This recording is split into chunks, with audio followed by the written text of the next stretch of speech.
นี่ก็มื้อนี้ว่าจะซื้อข้าวกล้อง2กล่องมาฝากมาต้อนคำละพี่น้องเอ้ยเนาะเพิ่งสิกินนั่นแหละข้าวเที่ยงก็ได้ มาฮอดค่ำแน่พี่น้องเอ้ยป้าโตพี่น้องเอ้ยนี่เพิ่นเฮ็ดว่าทางขึ้นพี่น้องเอ้ยเนาะเขาเฮ็ดทางขึ้นพอได้ยู่ล้อขึ้นมานี่พี่น้องเอ้ยเนาะถือว่าเต็มใส่ดินเต็มแล้วก็ฝนตกห้ำเลยแบบมาให้เลยพี่น้องแน่นเลยทำละซื้อข้าวกล้องพี่น้องเนาะข้าวกล้องข้าวพัดนี่แหละซื้อมาตอนทางกำลา2กล้องพี่น้องเนาะพอได้ให้ลูกกินนั่นแหละ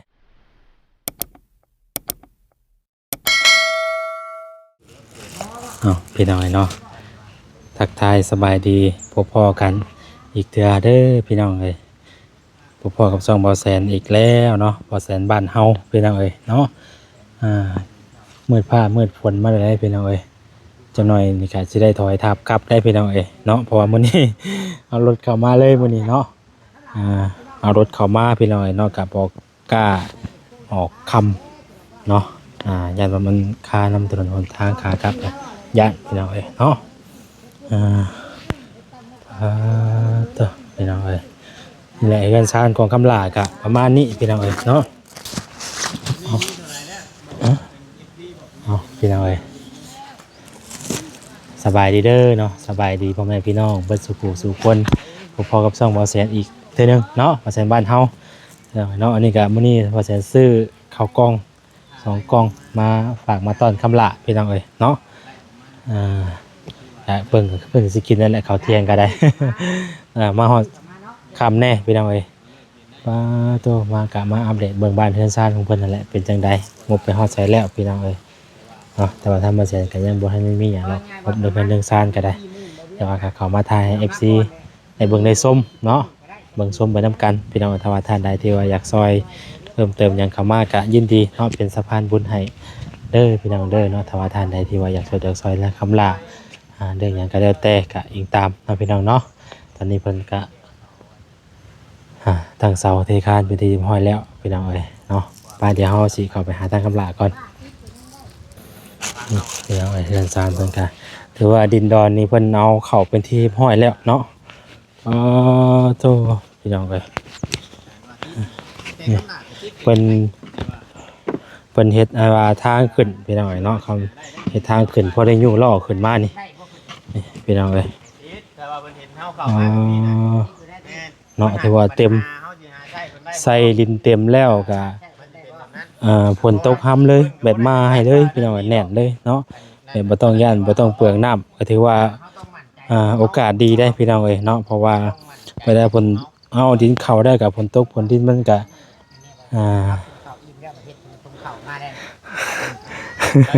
กินอยู่ครับเพราะว่าบ่อนั่นไว้ให้ลูกคำหน้าก็ได้ชื่อผักนิดน้อยเลยถามอยู่ถามว่าจะกิน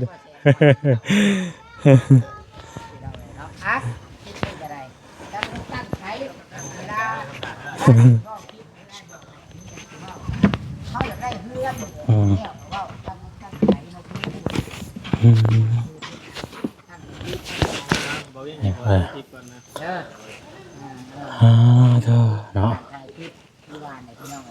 คักพี่น้องไอ้เฮ็ดเพิ่นก็ได้ต่อนี่ก็พอโตเนาะสบายดีเด้อบ่เวียงเด้อสบายดีเดี๋ยวให้เจ้าเข้าไปก่อนเดี๋ยวจบคลิปได้แล้วบ่เนี่ยยาวได้เนาะโตพี่น้องเอ้ย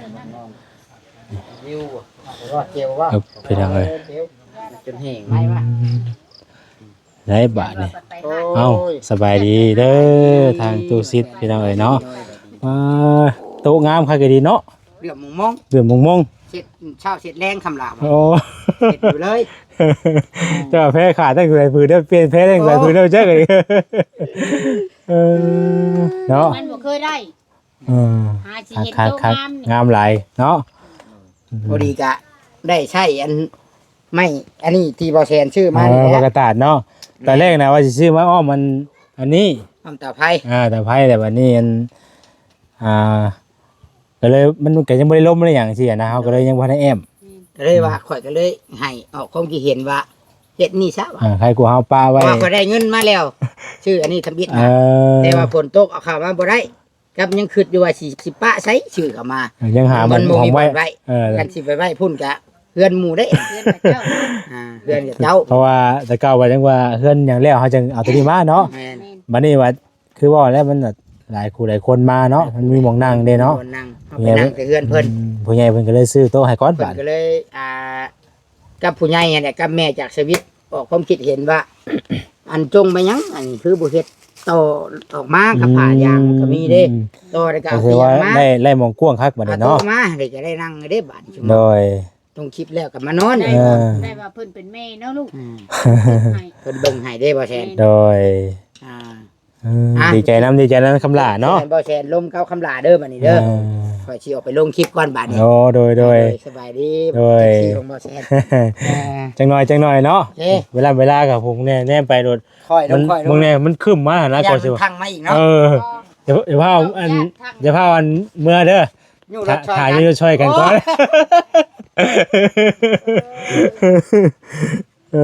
เห็นไหม บ่เป็นหยังดอกลูกบ่ท่วมง่าย เออ บ่ท่วมง่าย บ่ท่วมบ่ เท่งๆดีอันโตดูหน่อยเป็นยังเนาะ เคยบอกนั่นก็ว่ามันมีน้ำเก่าขออนุญาตนะอันนี้มัน โดย หลายเลยบ่เป็นหยัง คำลายกินข้าวแล้วบ่ ตอนแรก ได้ยังกิน มือนั่นก็ได้ ได้ยังกินมื้อนี้ หลับ ลา ป่า บปลา อ๋อลาบป่าเนาะคักแล้วจ้ะพี่น้องเนาะ กินลาบปลาแต่เจ้าก็สิ้นเบ็ดไปขึ้นสิ้นเบ็ด ลาบปลาธรรมชาติเฮานี่บ่ แม่น โดย ป้าเลยตึกกระดุงบ่ได้ แค่น้องแม่ไปทางใดน่ะ โอ้บุรินทร์น้ำ พอดีว่าแซนซื้อนี่มาพี่น้องเนาะทำละซื้อข้าวกล้องพี่น้องเนาะข้าวกล้องข้าวพัดนี่แหละซื้อมาผักมาตอนทางกำลา2กล้องพี่น้องเนาะพอได้ให้ลูกกินนั่นแหละโตพี่น้องถือว่าแลกบ่แลกบาทนี่เดือนชานเดี๋ยวแซนตั้งกล้องไว้ก่อนเนาะ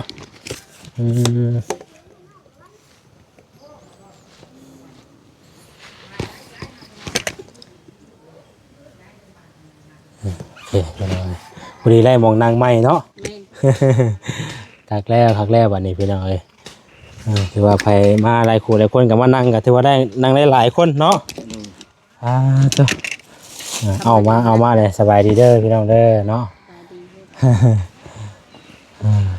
มื้อนี้เป็นจังไดคำละเพิ่นเฮ็ดหยังแน่มื้อนี้น้ำตาลเนื้อน้ำตาล เก่าแล้ว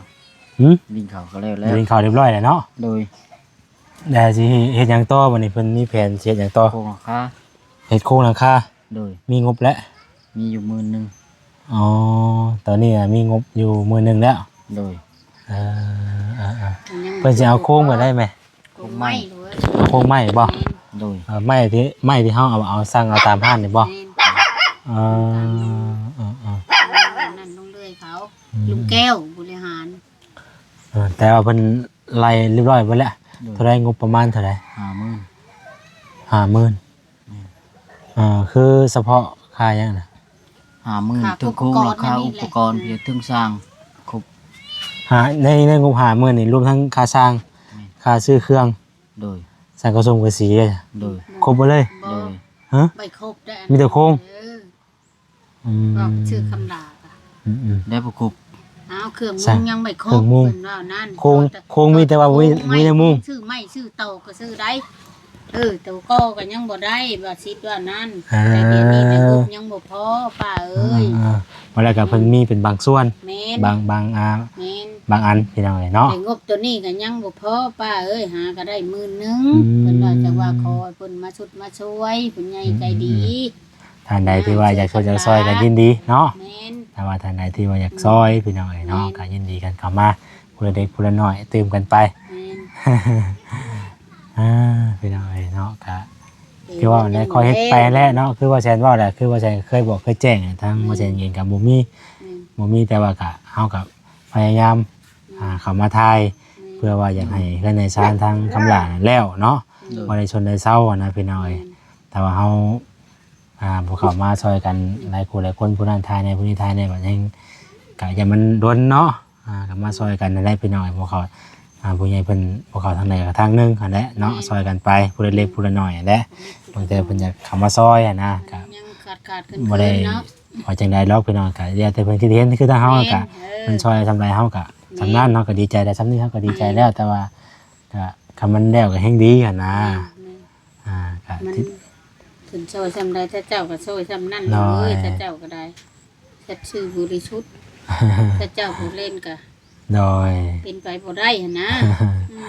อันนี้ เข้า ว่า มา ทุกคนลงถ้าเจ้าก็บืน โอ้ยคือต้มขาเมื่อนี่หวยจังว่าบ่รอดจังจักหรอกเนาะ รอดมารอด เบิ่งกับกล้องมาก่อนยันมันตัดนะพี่น้องเนาะมันเป็นลม ลายดอกน้ำนะบกแล้ว เอากล้องครับเนาะแค่ในบัดนี้ แม่ เนาะ ยังดีใจได้เจ้ามาฮอดโอ้ ฮะ คอยออกไปตายรถไฟบาน ข่าวเธอว่าเลยติสิรอดสิบ่รอดติ ชาเหยียบ แต่ว่าก็ยังบ่ได้ดีใจได้แหมยังบ่ได้ดีใจตอนนี้นะถ้าออกวิทย์นี่ วิทย์โรงเรียนเนาะวิทย์โรง คือ เรียน เขาว่าตอนนี้นะเขาว่าในวิทย์แล้วรอดแล้วเนาะแต่ว่าออกไปยังบ่ฮู้ว่ามันสิรอดได้บ่พี่น้องเนาะแต่ว่ามันก็หักษาสังเกตบางทางตามที่เฮาเข้ามาก็มันก็บ่ได้แม่นมันก็บ่ได้แบบว่าใครเฮาเที่ยวต่างคนต่างเที่ยวแบบผู้นั้นเหยียบในผู้นี้เหยียบมันโบบน่ะยังใบแบบนึง แม่น นี่มันยังแน่นอยู่นี่นะทางมันยังแน่นอยู่มันก็ถือว่า รถใหญ่บ่ค่อยเข้าเลยมันมีแต่รถน้อย เพราะว่าช่วงนี้ไผก็บ่กล้าเข้ามาเลยพี่น้องเนาะแต่ตุชินเราก็ยังจอดไว้วัดพุ่น แม่น บางเทื่อแต่ละเทื่อว่าเชิญเข้ามาก็มีแต่จอดไว้วัดพุ่นแหละแต่ก็บ่ได้ เอาเขาไว้เอาเขาไว้ในอยู่แล้ว วันนี้ตั้งสิลองเบิ่งพี่น้อง ก็ นะ เอา มัน เขาไว้ใน ไปสิย่างบ่ฮอด เป็นหยัง คือมา วัดก็ บุก ได้ ไปลีได้ซะบ่แซง ให้ได้บัด ให้ดิ มันจะเกลือจะข้าวได้ เอ นะ อ หมวยเป็นหยังเลยให้ตลอดปลอด บ่ ภัยลูกเอ้ย แต่ว่ามันรถค่านี่เมื่อยแหละ ว่า เมื่อยเลย ลำบากเฮากับบ่ฮู้สิดึงเขาดึงแล้วก็เฮาดึงกับมันจะมีแนวฮักแนวเพไปอีกบัด เห็นบ่รถบ่มดเนาะขาในเฮือนลาว เออ รถไถมาดึงขาด เชี่ยวมันดึงบ่ไปได้แหม มันบ่ไปเอ้ย บ่ไป ว่าหมดเลย ถ้ารถถ้ามารถมันแห้งมันแห้งรถน่ะ เฮ้ง แต่ว่าล้อมันหมุนมันพีอยู่มัน บ่ได้ มันมุยแนวยางมันก็ไปบ่ได้ ถ้าว่า แต่ว่ามันคามันก็ไปบ่ได้นะ แต่ว่าเรื่องแห้งเรื่องล้อเฮาได้บ่ล้อบุญบ่แห้งบัดนี่แต่มันแม่น ตัวนั้นแล้วพักลึก คือว่ามันเป็นตีนคือรถไทยนี่บ่ยักน่ะ แม่นบ่เป็นหยังดอก คือรถถ่ายรูปลงก็ยังได้ อืม ยังยาก อ๋อมื้อนี้น่ะเพิ่นมาแจ้งอันเรื่องงบนี่บ่ครับล่ะ โดย อ๋อมื้อนี้เพิ่นมาแจ้งเรื่องงบอันเรื่องเฮือนเรื่องซ่านนี่เนาะ โดย อ๋อดีใจนำคำลาเพิ่นพี่น้องเนาะ ยังบ่แล้วเพิ่นบอกกับ เขาทางใดก็ดีใจพี่น้องเนาะก็ทำลาก็พอได้เพิ่นได้แล้วเฮือนไวๆเนาะผู้ใหญ่ทางผู้รักผู้ใหญ่เพิ่นกลับมาช่วยซอยทางใดก็ตามพี่น้องเนาะทางทีมงานทุกผู้ทุกคนก็ดีมุกดีใจนำพี่น้องเนาะพอได้เพิ่นแล้วเฮือนแล้วซ่านไวๆ จนไปซ้อน พอได้ชวนได้เศร้าแล้วอยู่กับลูกกับเต้าไปเนาะ นี่ ดินเพิ่งเอาเข่าเลยเด้จักมือนะครับล่ะเอาดินเข่า ไล่เฉลี่ยแต่2มื้อ 2 มือบ่2 มือคือว่าไว้นั่นไหมเนาะ โอ้ ว่าขึ้นไปจัก กลางคืนก็มาลุง ก น่ะ ลางคืนก็มาซ้ำอย่างนอน เป็นแบงได้อย่างมื้อนี่ ไล่ก็ได้ ไปไล่กระต่าย แม่น เอาเลยช่างว่าใช่ไหม ไปไล่ ไล่กระต่ายแบบได้ไหม กลางน้ำ กลาง นี่ น้ำกลาง กระ น้ำ ต่ายธรรมชาตินี่บ่ แม่น โดย กระต่ายน้ำป่าน้ำดงนี่แหละลูก ได้บ่แต่เก่าได้บ่ ได้ มือมันก็ได้ ลาวบ่มีนางไปยืมนางหมู่เลยหมู่บ่อยากให้ลาว นะบาดนี้เลยพวกลูกพวกเต้าถ้าเจ้าแล้วเงินไหนลาวผู้เซนผู้ใดเลยเราไปซื้อผ้าได้น้ำท่าเจ้าแล้วบ่แม่นได้น้ำแม่ได้น้ำท่าเจ้าแล้วลูกเอ้ยเวลามาเฮ็ดน้ำท่าเจ้าว่าให้ลาวโฮมไว้แล้วไปซื้อขายไม่กับเจ้าเฮ็ดนั่นเลยได้6ผืนแล้วใส่กระสอบไปเธอเลยเห็นอยู่คนบ้านเฮาแถวนั้นกับเพิ่นก็ไปพากันไปอยู่ อะไร แล้ว คือกันเนาะ เพิ่นก็จะมีอยู่ได้ไหมมีอยู่ทางบ้านเพิ่นก็ไปไล่กระต่ายเพิ่นก็แบกนางแบกตะนางอิหยังก็ด่างเนาะแบกด่างไปยังได้ไป ได้เราไปว่าหันนั่นแต่ระยะมานี่แล้วยังไม่ไปหาไปมานี่ว่าหันเราไปแล้วมา แหหาอยู่หากินไปไว้สิได้บ้านเฮาพี่น้องเนาะคำบ่บ่หาก็บ่ได้บ่มีกินคือบ่ในการสิซื้อเลยอีกอ่ะอาจสิซื้อมันสิซื้อก็เอายังซื้อเนาะ ไก่หันบน ไก่บ่ซื้อมีเงินก็ซื้อยากได้ไว้เนาะ แม่มีเงินก็ไปกินนะเพื่อจะกินกับไทยไปไป ก็สิออกไปเนาะ แม่น เพราะว่าเจนี่นะตลาดมันก็อยู่ไกลจากเซโนเติบได้พี่น้อยเอาเพิ่นว่าไปเซโนเฮ็ดหยังก็ ย่าง ก็บ่ได้บ่ได้อืม ไปฮอดซิโดนะ ไปรถตลาดนี่บ่ แม่น ค่ารถแสนนึงบ่กลับไปกลับมา ไปลูกเอ้ย ฮอดซิโดนี่ กลับไปกลับมา แม่น ไป50มา50บ่ แม่น อ๋อ เห็นนึงสมมุติว่าถ้าคอยออกไปปลาไหลนี่ก็ไปตลาดนัดน้ำกับเจ้านี่ก็ ตลาดนั้นนี่บ่ว่าไปได้นี่บ่ เช้าไรจ้างรถนะ อ่า ชาวพันคำว่ารถ 3,000 ฮอนไดเขาเอามานะรถไทยก็เช้าคือกันเดี๋ยวว่าเฮาบ่ได้เอารถไทยเจะคงไปนะไปซิปมาซิป อ๋อลุงกินบ่เฮ้ย มันก็ฮีดเนี่ย เดือนเก่าเลยเนาะแม่เนาะห่อข้าวได้ไหม เดือนนี้พุ่นแล้วลูกเอ้ย ฮะ วิทย์แลนนี่คงเหย่อเพิ่นเหย่อได้จะเป็ดจองหุ่นซั่นก็ห่อแล้วเข่าเร็วแล้วปานก็บ่เหย่อนะ เดือนเก้าบ่ เดือนเก้าตัวนี้ เดือนเก้า เดือน ยัง แป จั ด กมื้อ เบิดกินนี่ วันที่ยังไง หาก็ได้3ค่ำ สาม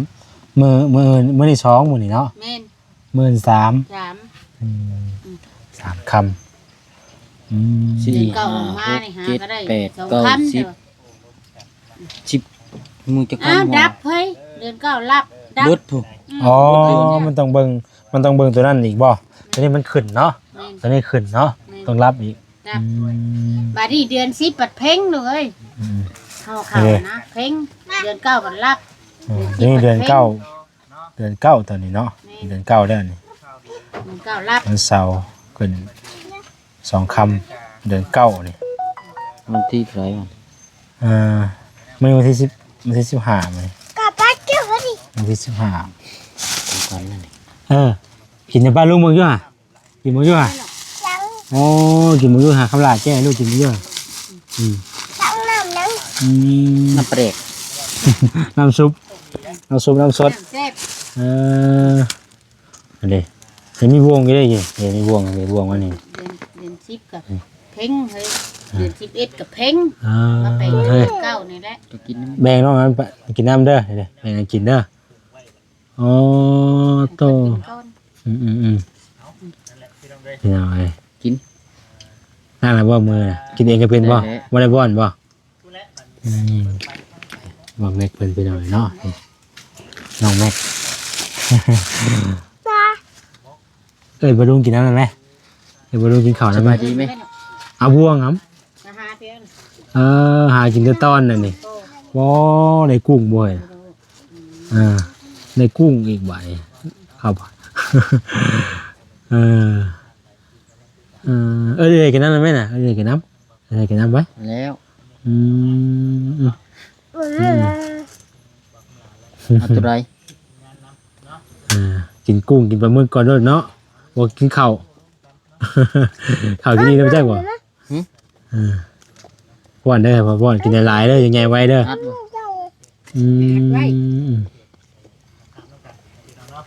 ซื้อข้าว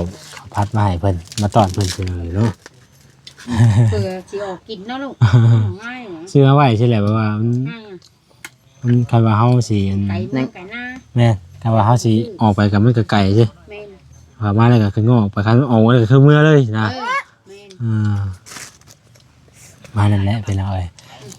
มีแต่ว่าดีใจแล้วคำลาเพิ่นได้หลายเรื่องคำลาเด้อเนาะ โดย ขอให้เดินซานแล้วไว้พี่น้องทางเฮาก็มีแต่มาถามมาไทยบ่มีหยังพี่น้องเอ้ย กันมีงบมีหยังก็คึบขึ้นอยู่นี่นะ แม่ช่วงนี้มันก็เงียบๆแน่พี่น้องเอ้ยเนาะประมาณนั้นแหละพี่น้องเอ้ย ผักวันลูก หืม วันเร่งๆหน่อย เรื่องแบบแบบนะ ไอ้หมากนั่นเบิดเลยบ่คำล่ะหมากก้อนะ เบิดแล้ว เบิดแล้ว แต่ก็แข็งๆอันนี้ เออ ก็หินพบบ่ได้ โอ้มะกอนี่มันแข็งเนาะแม่ ก็หิน อ่า ก่อน อ่า เนาะ อ่า กับเจ้าห้องก็เพียงก็ ไปมา ก็ลุ้น ก็หล่นบ่อ่าอ่า มายังอีกบ้าน แล้วก็มีเรื่อง อืม ขี้ตมเลยเนาะ มาขายเลขอีกบ่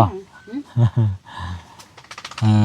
ว้ายพี่น้อง ใก เอ้ ล้ ย ได้กายบ้านเจ้าไป ไหน มันอยู่ คนละชน เอาเป็นค่อยไปเฮ็ดไปเรื่อยๆพี่น้องเอ้ยเนาะเอาประมาณนั้นเด้อพี่น้องเด้อ ได้บ่ อาจจะได้ฮะ อีพ่อได้กระต่ายตัวนึง เออโอ้ได้เนาะก็มีเนาะเพิ่นก็ฮู้จักคือว่ามันมีว่ะ ลองไปจอบอยู่ มันต้องเฮาเห็นแนวที่เฮา บ ต้อน ง มันกิน